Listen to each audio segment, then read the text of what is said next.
கர்த்தருடைய பரிசுத்த நாமம் மகிமைப்படுவதாக. இந்த புதிய மாதத்திலே உங்களை சந்திப்பதிலே நான் மிக்க மகிழ்ச்சி அடைகிறேன்.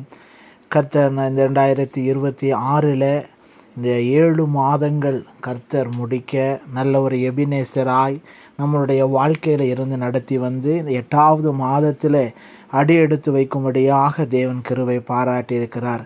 பிரியமானவர்களே, இந்த காலை வேளையிலும் கர்த்தர் இந்த மாதத்திற்கான நான் கொடுக்கிறதான வார்த்தையை சொல்லி உங்களுக்காய் நான் செபிக்க விரும்புகிறேன். சங்கீதங்களின் புஸ்தகம் அதனுடைய 118வது சங்கீதம் அதனுடைய 16வது வசனத்தை உங்களுக்காக நான் வாசிக்கிறேன். கர்த்தரின் வலதுகரம் உயர்ந்திருக்கிறது, கர்த்தரின் வலதுகரம் பராக்கிரம் செய்யும்.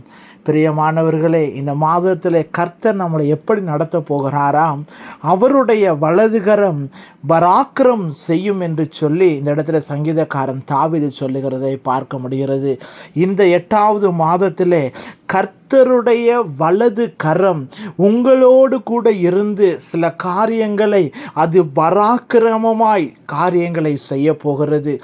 ஒரு மனிதனுடைய வாழ்க்கையில் அவனை கீழே விழும் பொழுது அவனை கை தூக்கி எடுப்பதற்கு ஒரு கரம் தேவையாய் இருக்கிறது.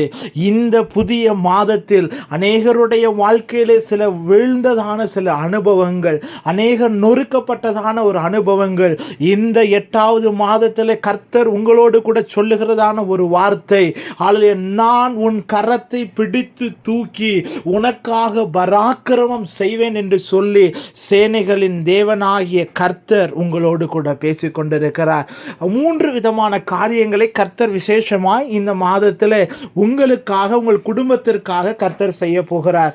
முதலாவது காரியத்தை நாம் பார்க்கும் பொழுது யாத்ராகமத்தின் புஸ்தகம் அதனுடைய 15 அதனுடைய 6வது வசனம் சொல்லுகிறது, கர்த்தருடைய வலது கரம் அவருடைய பகைஞனை நொறுக்கிவிட்டது என்று சொல்லி நாம் பார்க்கிறோம். பிரியமானவர்களே, அன்றைக்கு இஸ்ரவேல் ஜனங்கள் அந்த அடிமைத்தனத்திலிருந்து எகிப்திலிருந்து வரும் பொழுது அந்த செங்கடலை கடக்கும் பொழுது கர்த்தர் அவளுக்கு பின்பதாக வந்த பார்வோனின் வல்லமைகளை அந்த பகைஞனை அவர் நொறுக்கிவிட்டார், ஒன்றுமில்லாமல் பண்ணிவிட்டார்.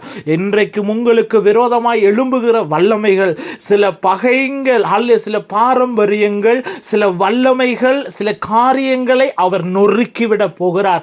சில காரியங்களை அழிக்க முடியாத சில காரியங்களை கர்த்தர் உங்களுக்காக அவர் நொறுக்கி போட போகிறார். கர்த்தரே இறங்கி அவருடைய கரமே அந்த பகைஞனை கொன்று போட போகிறது.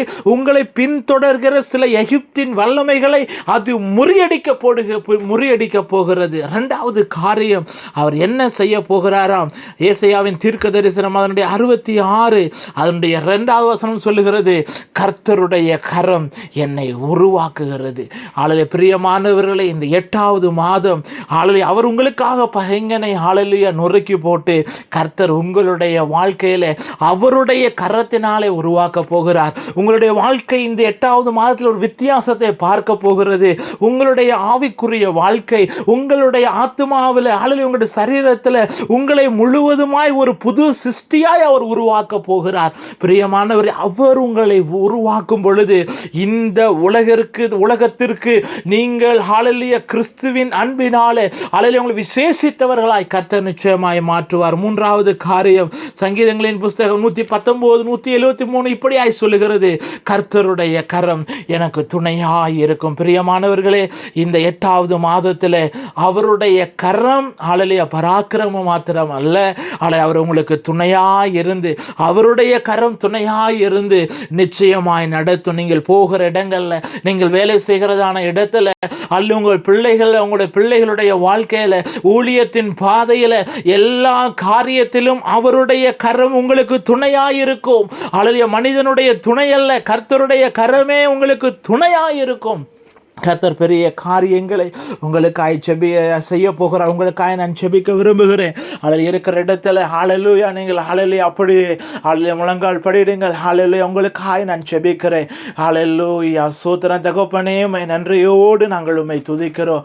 ஆண்டவரே, இந்த 7 மாதங்கள் ஆண்டவரே நாங்கள் முடித்து இந்த 8வது மாதத்திலே நாங்கள் அடியெடுத்து வைத்திருக்கிறோம். ஆண்டவரே, ஒவ்வொரு குடும்பங்களையும், ஆண்டவரே ஒவ்வொரு பிள்ளைகளையும் உம்முடைய கரத்தில் ஒப்புக் கொடுக்கிறேன். ஆண்டவரே, ஆண்டவரே எங்களோடு கூட சொல்லியிருக்கிற வார்த்தையின்படி கர்த்தருடைய வலதுகரம் அது பராக்கிரமம் செய்யும். ஆண்டவரே பிள்ளைகளுடைய வாழ்க்கையில் நீர் ஒரு பராக்கிரமத்தை உண்டு பண்ணுவீராக. அவனுடைய பகைஞர்களை ஆண்டவர்களுக்கு பின்தொடர்கிற சில எகிப்தின் வல்லமைகளை கர்த்தர் நொறுக்கி விடுவீராக. அப்பா என் கர்த்தர் நீர் அவரை புது ஆண்டவரை சிருஷ்டிகராய் ஆண்டவருடைய வாழ்க்கையை நீர் உருவாக்குவீராக. என் தேவன் அவர்களுக்கு துணையாளராக இருப்பீராக என்று சொல்லி நான் ஜெபிக்கிறேன். ஆண்டவரே இந்த 8வது மாதத்திலும் கர்த்தர் நீர் அப்படியாய் நீங்க நடத்துங்க. ஆண்டவரே சோத்திரம் போக்கில வரத்துல கூட இருங்க. அப்பத்தையும் தண்ணீரையும் ஆண்டவரை ஆசீர்வதிங்க. இதுவரைக்கும் ஆண்டவரை கண்டிராத சில நன்மைகள், ஆண்டவரை சில பிளஸ்ஸிங்குகள், ஆண்டவரை சில குடும்பத்துக்குள்ள ஆண்டவரை இந்த வேளையில் இறங்கி வருவதற்காய் சோத்திரம். ஆண்டவரை சில தடைகளை ஆண்டவரை மாற்றி என் கர்த்தருடைய கரம் ஆண்டவரை அவர்களுக்கு முன்பதாய் ஆண்டவரை சொல்லுகிறதற்காக உமக்கு நன்றி செலுத்துகிறேன். ஆண்டவரே உம்முடைய கிருபையில் உம்முடைய கரத்தில் ஒப்பு கொடுக்கிறேன். உம்முடைய நாம மாத்திரம் ஆண்டவரை மகிமைப்படட்டும். ஆண்டவரே இயேசுவின் நாமத்தில் ஜெபிக்கிறோம் எங்கள் ஜெபம் கேளும் நல்ல பிதாவே. ஆமென் ஆமென். தேங்க்யூ. God bless you. தொடர்ந்து உங்களுக்காக நாங்கள் ஜெபிக்கிறோம். எங்களுக்காக ஜெபிங்க. உங்களுடைய ஜெப குறிப்பை எங்களுக்காக அனுப்பி வைங்க. கர்த்தர் தாமே உங்களை ஆசீர்வதிப்பாராக. ஆமென்.